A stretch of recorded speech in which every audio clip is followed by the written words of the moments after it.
તો સ્વતંત્રતા દિવસને લઈને અમદાવાદની તૈયારીઓ શરૂ થઈ ગઈ છે। સ્વતંત્રતા પર્વ પહેલા તિરંગાની રોશનીમાં શણગારાયું છે Ahmedabad.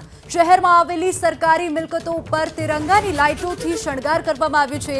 Reserve bank of India, collector કચેરી, મનપા કચેરી, વાસના બેરેજને રોશનીથી સજાવવામાં આવ્યું છે। સ્વતંત્રતા પર્વની ઉજવણી રૂપે એક સપ્તાહ સુધી રોશની યથાવત રાખવામાં આવશે।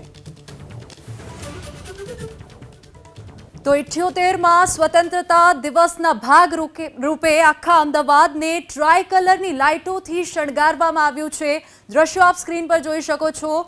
ટ્રાય કલરની લાઇટોથી સરકારી મિલકતોને સજાવવામાં આવ્યું છે।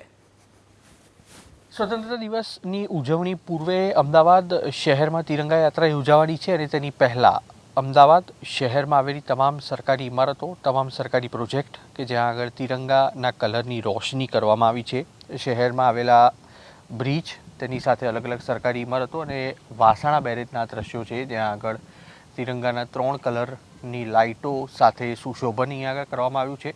કેન્દ્ર સરકાર અને રાજ્ય સરકારના પરિપત્રની અમલવારીના ભાગરૂપે શહેરમાં આવેલા જે પણ સરકારી ઇમારતો છે, આરબીઆઈ, તેની સાથે રિવરફ્રન્ટ હાઉસ અને અન્ય જે મહાનગરપાલિકા કચેરી, કલેક્ટર કચેરી સહિતના જે સ્થળો આવેલા છે ત્યાં આગળ તિરંગાના રંગ સાથે ડેકોરેશન અહીંયા આગળ કરવામાં આવેલું છે અને એક સપ્તાહ સુધી તેની ઉજવણીના ભાગરૂપે આ લાઇટિંગ છે તે અલગ અલગ સ્થળો પર રાખવા માટેની પણ સૂચના અલગ અલગ પ્રશાસન તરફથી આપવામાં આવી છે।